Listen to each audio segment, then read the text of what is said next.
l'objectif, c'est faire un peu un état des lieux. Beaucoup de gens ici sont dans le domaine de l'AMP, connaissent très bien.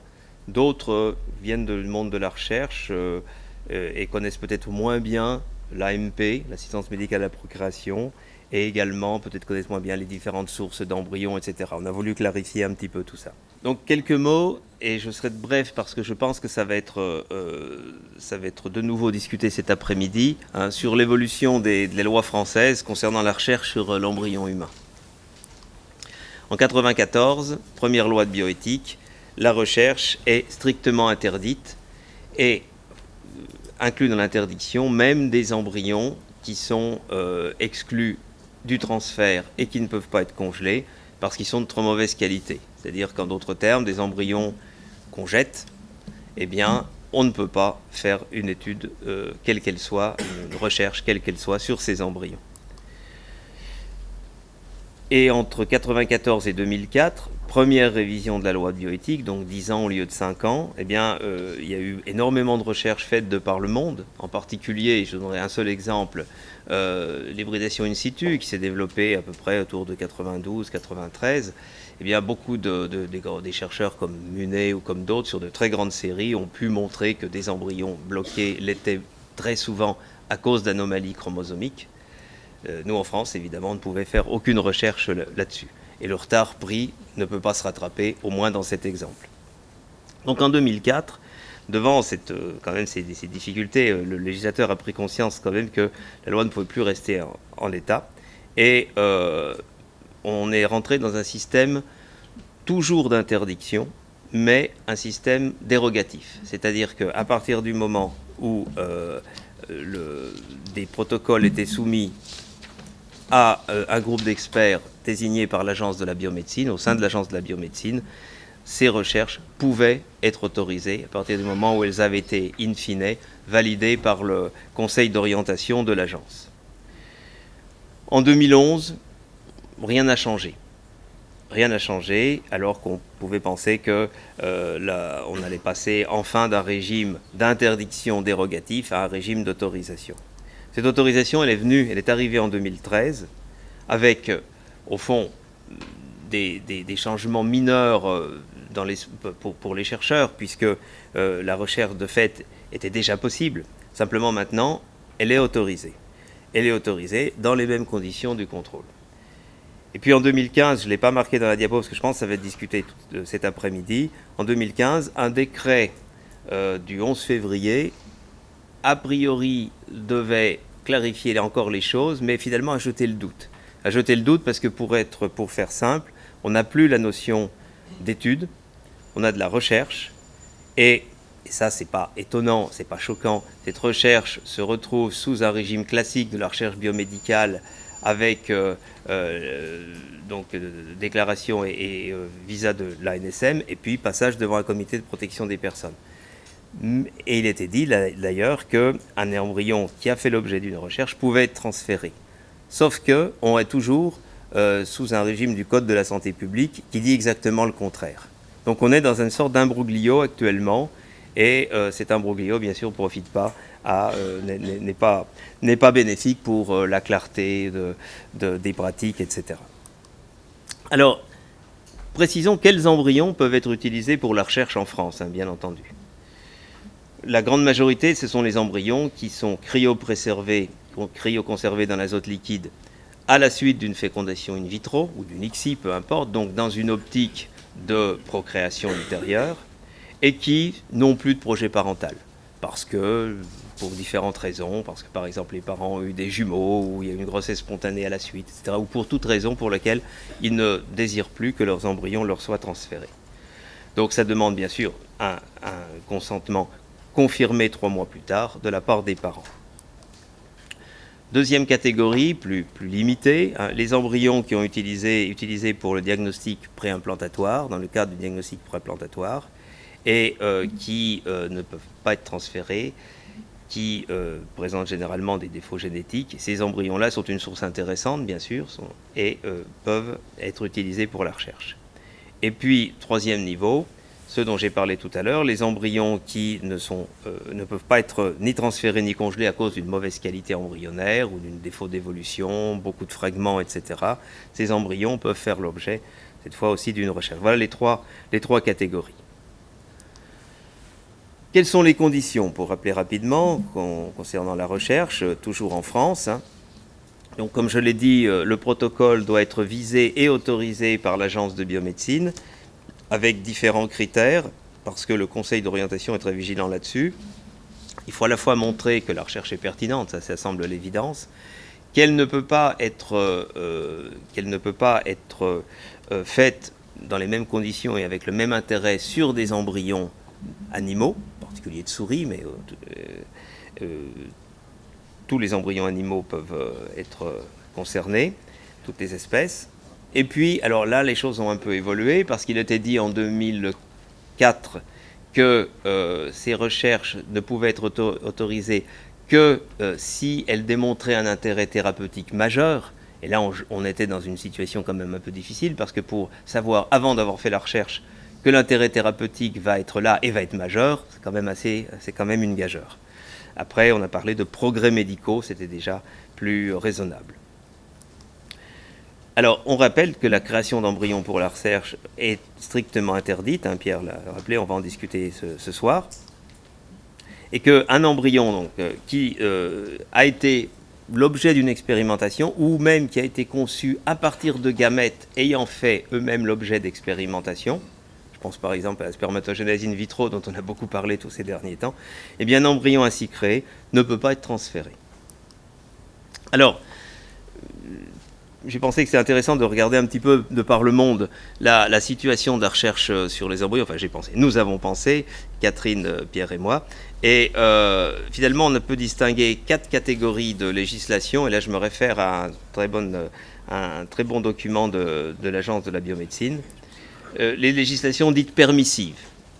Permissives parce que la recherche est de fait autorisée, bien sûr, et la création d'embryons est de fait également autorisée. Il s'agit essentiellement de la Belgique, du Royaume-Uni et de la Suède pour l'Europe, et puis dans d'autres pays de par le monde, la Russie et les pays asiatiques qui sont le Japon et la Corée du Sud.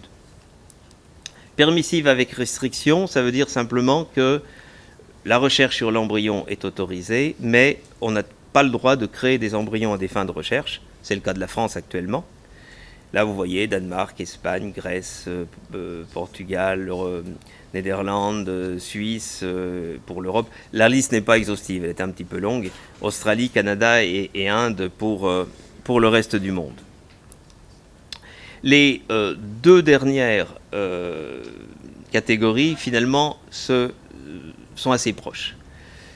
La seule distinction est que celles qui sont dites restrictives, comme l'Allemagne et l'Italie, ainsi que les USA. Les USA, c'est très particulier. Mais au moins pour l'Allemagne et l'Italie en Europe, c'est restrictif parce que la recherche sur l'embryon est interdite, mais il est possible d'importer des cellules souches. Tandis que d'autres pays comme l'Autriche et la Pologne eh bien, ont une interdiction stricte, à la fois concernant les cellules souches, dont on ne parlera pas aujourd'hui, et la recherche sur l'embryon proprement dite. Les USA, je dis que c'est un petit peu à part, parce que simplement c'est une histoire de fonds. Il ne peut pas y avoir de fonds fédéraux donnés pour la recherche sur l'embryon. Par contre, elle peut se faire avec des fonds privés. Alors la France, donc on a vu qu'on a évolué d'un régime de prohibition stricte, on peut dire, à un régime, ce qu'on appelle permissif, avec restriction. Alors, quelques commentaires. Beaucoup de pays ont ratifié la Convention internationale d'Oviedo sur les droits de l'homme. Eh bien, cette convention interdit de manière assez claire la création d'embryons à des fins de recherche.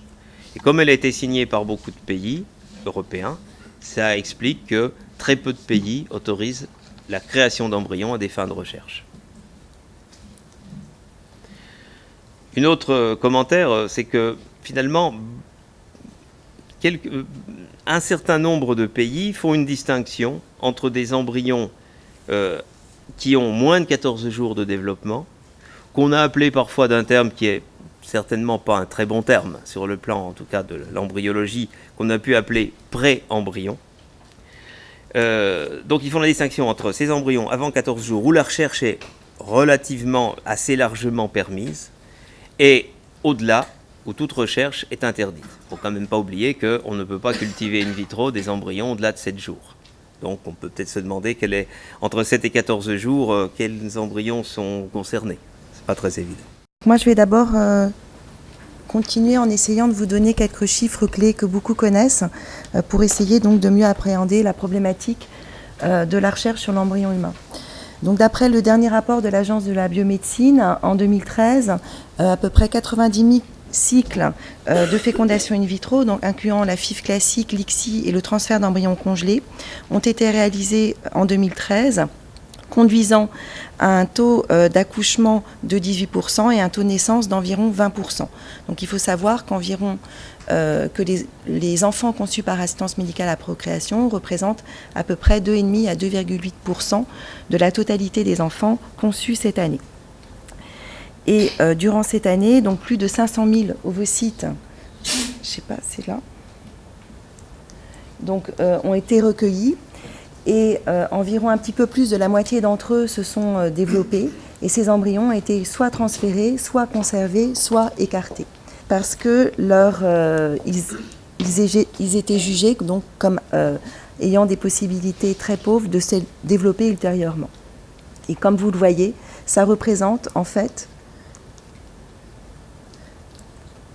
plus de la moitié des embryons. Donc, parmi les embryons qui ont été transférés, 17,5% d'entre eux seulement se sont implantés. Donc, concernant le devenir des embryons cryoconservés, comme vous l'a dit Jean-François, la loi française prévoit que les couples qui ont donc des embryons congelés sont interrogés chaque année sur le devenir de leurs embryons. Et donc, ils ont deux possibilités, soit de maintenir leur propre projet parental et donc de maintenir la congélation des embryons ou au contraire de l'arrêter et dans ce cas-là, ce choix doit être confirmé 3 mois plus tard.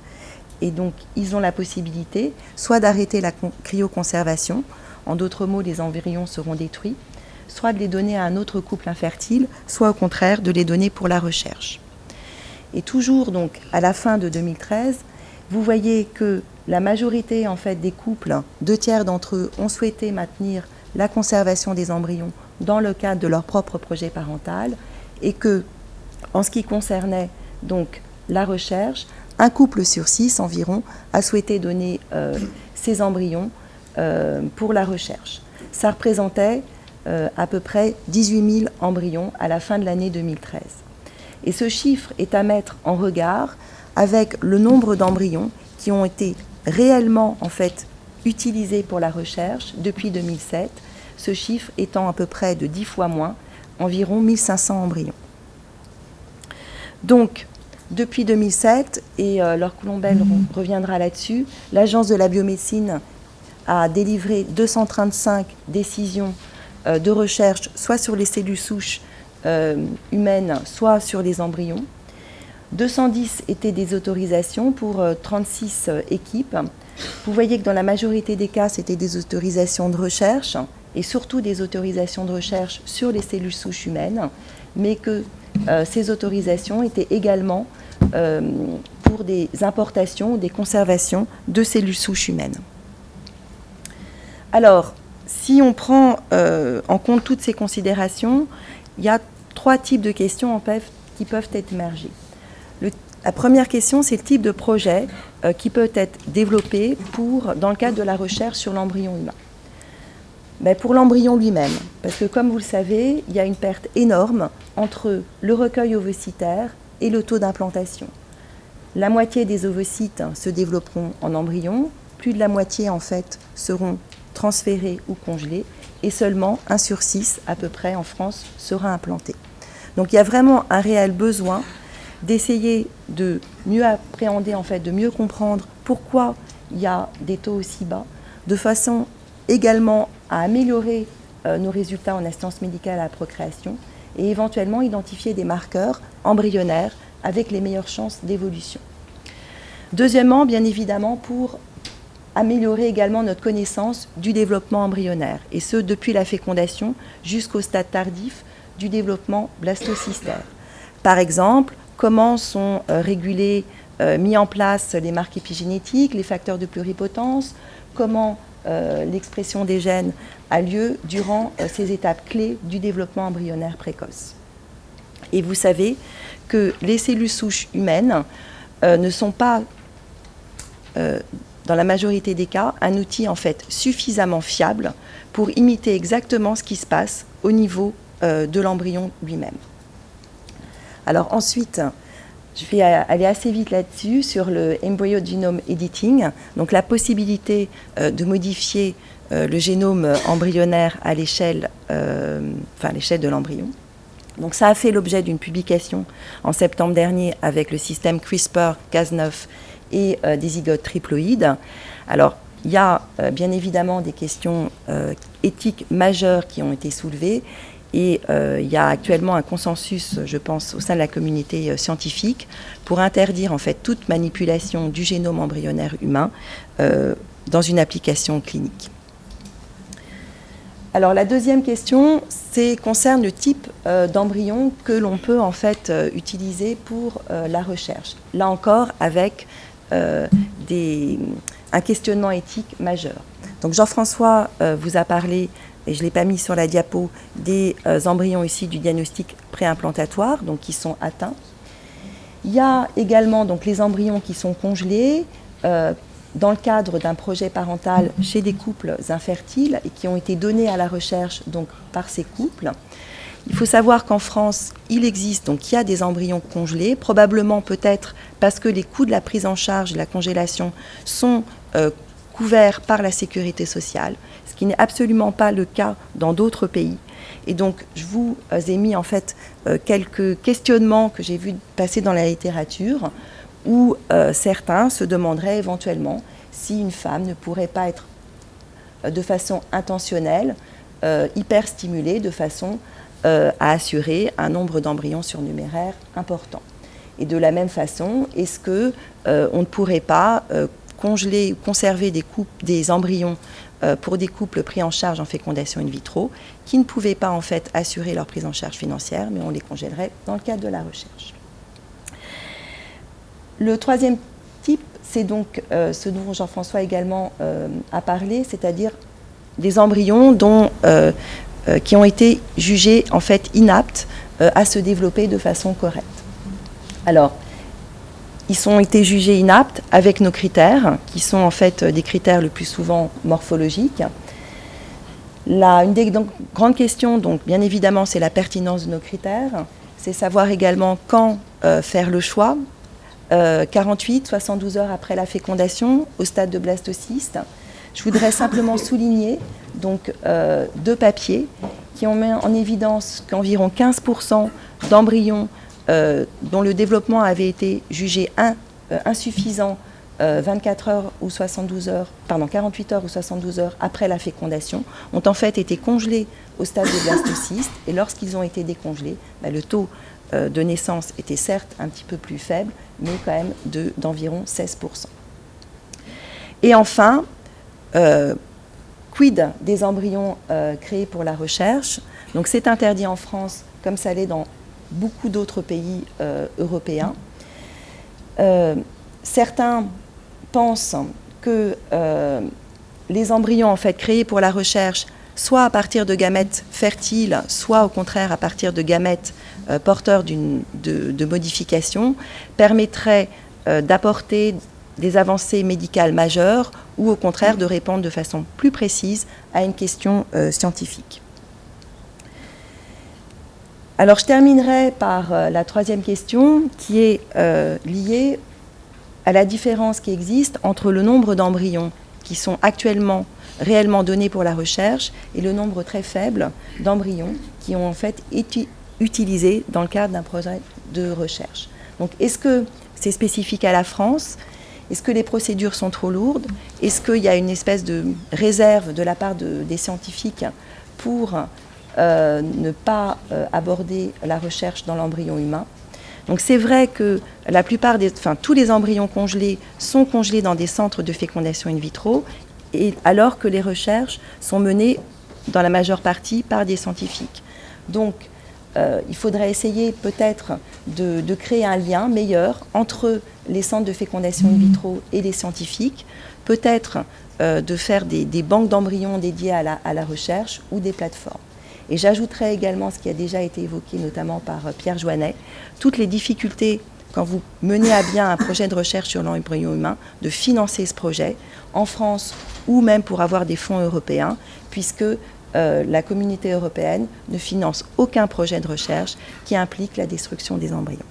Donc, 3 points importants, enfin, qui nous ont semblé importants dans cet exposé, c'est de constater la très grande hétérogénéité entre les pays européens sur le plan de la recherche. C'est pas la seule d'ailleurs, hein. On peut y voir une hétérogénéité pour ce qui concerne le don de gamètes, pour ce qui concerne le DPI, etc. Mais en particulier sur la recherche, il y a vraiment une grande hétérogénéité.